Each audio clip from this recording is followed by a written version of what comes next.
নমস্কাৰ অতি গুৰুত্বপূৰ্ণ কেইটামান প্ৰশ্ন লৈ আহিছোঁ প্ৰথম প্ৰশ্নটো হৈছে হিউৱেন-চাং অসমলৈ অহাৰ সময়ত কামৰূপৰ ৰজা কোন আছিল option A Chakradhwaj Singha B Birpal C Kumar Bhaskar Barman D Rudrasingha ইয়াৰ শুদ্ধ উত্তৰটো হৈছে অপশ্যন চি কুমাৰ ভাস্কৰ বৰ্মন দ্বিতীয় প্ৰশ্ন প্ৰথম অসমীয়া কথা কবিতাৰ ৰচক কোন option A Raghunath Choudhury B Nabakanta Barua C Lakshminath Bezbaroa D Jatindranath Duwara ইয়াৰে শুদ্ধ উত্তৰটো হৈছে অপশ্যন ডি যতীন্দ্ৰনাথ দুৱৰা প্ৰথম অসমীয়া কথা কবিতাৰ ৰচক যতীন্দ্ৰনাথ দুৱৰা দ্বিতীয় প্ৰশ্নটি হৈছে নিম্নলিখিত কোনখন দেশ G7ৰ সদস্য নহয় option A Denmark B Italy C Japan D America যুক্তৰাষ্ট্ৰ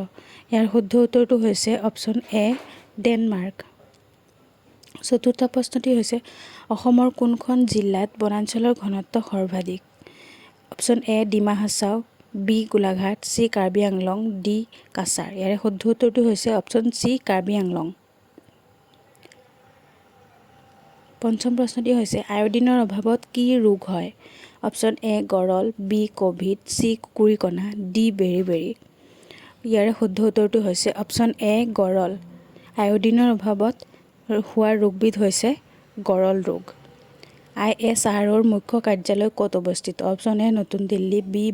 বেংগালোৰ চি অসম ডি গুজৰাট ইয়াৰ শুদ্ধ উত্তৰটো হৈছে বেংগলোৰ 7 নম্বৰ প্ৰশ্ন বাংলাদেশত বৰাক নদী কি নামেৰে জনা যায় option A Yamuna B Ganga C মেঘনা ডি পদ্মা ইয়াৰ শুদ্ধ উত্তৰটো হৈছে চি মেঘনা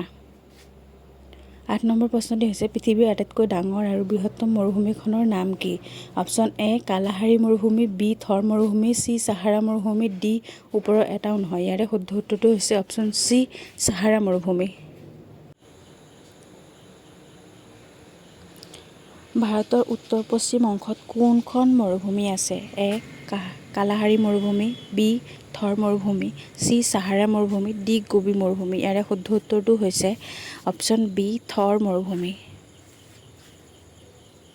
ভাৰতৰ উত্তৰ পশ্চিম অংশত থৰ মৰুভূমি আছে 9 নম্বৰ প্ৰশ্নটো হৈছে ভাৰতবৰ্ষৰ প্ৰথম কৃত্ৰিম উপগ্ৰহটোৰ নাম কি option A Aryabhata B Chandrayaan C Brahmagupta D হৈছে ভাৰত ইয়াৰ শুদ্ধ উত্তৰটো হৈছে অপশ্যন এ আৰ্যভট্ট 10 নম্বৰ প্ৰশ্নটো হৈছে প্ৰথম কোনে চাহ আৱিষ্কাৰ কৰিছিল অসমত option A Maniram Dewan B Kushal Konwar C Robert Bruce D Robert Hooke ইয়াৰে শুদ্ধ উত্তৰটো হৈছে option C Robert Bruce thank U